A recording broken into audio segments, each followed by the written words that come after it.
400 আসনের মধ্যে 300 আসনে জিতব। আপনি এমন কথা বলবেন না যাতে লোকে হাসে। আমি মনে করেছি এদের দিয়ে কিছু হবে, কিন্তু এখন হঠকারিতা, আবেগ আর ওই যে অ্যাংরি ইয়াং ম্যানের ভূমিকা নিলে দল দাঁড়াবে না।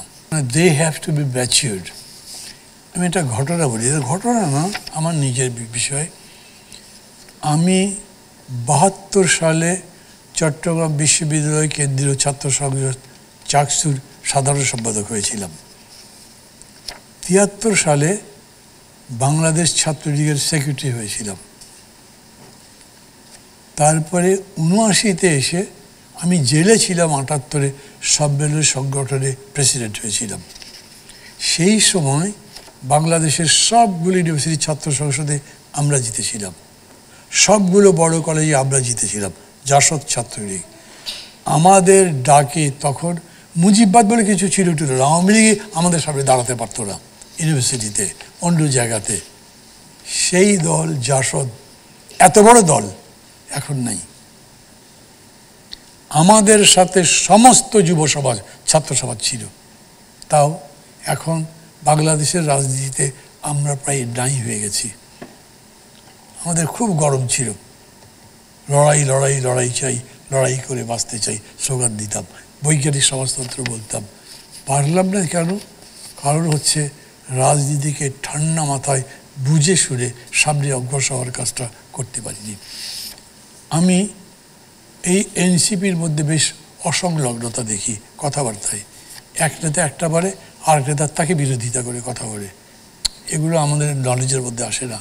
দলটাকে সলিড দেখাতে হবে, মানুষ দেখবে যে ঐক্যবদ্ধ আছে, মানুষ দেখবে যে ঠিক ডিরেকশন দিচ্ছে, এবং সেরকম করলে এটার ভবিষ্যৎ আছে।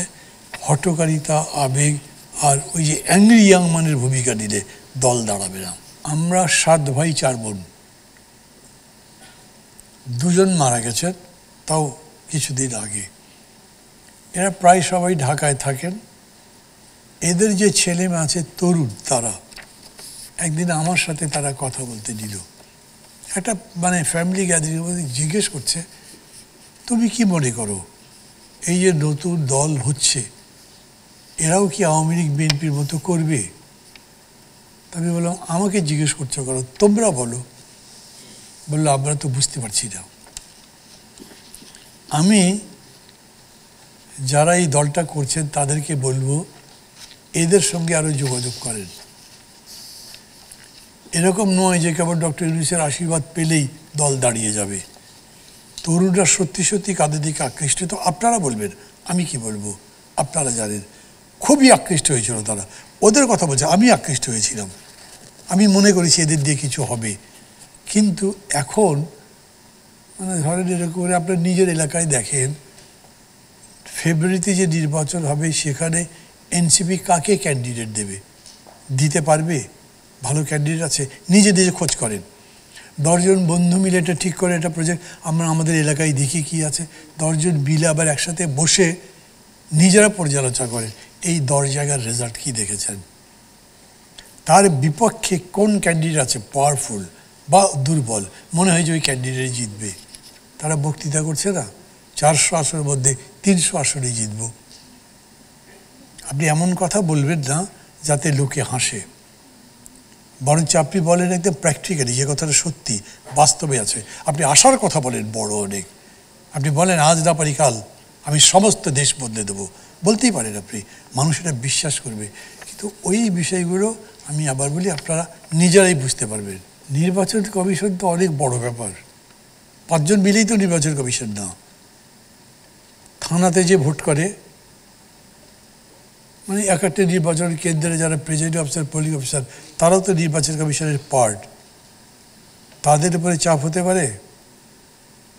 ওইখানে মনে করেন একটাই দল আছে, আগেই বলবে স্যার ঠিকঠাক মতো কাজ করেন, বুঝতেই পারছেন এখন তো আমরা আসবোই, আর কোনো দল আছে? ওই ভদ্রলোক কী করবে?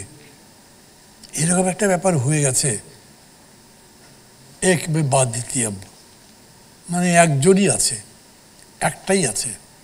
আর তার মধ্যে প্রফেসর ইউনূস এত বড় একজন মানুষ, আন্তর্জাতিক খ্যাতিসম্পন্ন, আপনার সাথে দেখা করতে যদি কোরিয়া উড়ে যায় তা আপনার পজিশন কোথায় যাবে? অনেক বড় জায়গায় যাবে না, অনেক উঁচুতে উঠবেন না, অনেক উঁচুতে উঠে গেছে। এখন একজন পুলিশ মনে করবে সামনে তো ওই আসছে, একটা অন্যায় করলেও দেখেও দেখবে না, এই ভয়টা আছে।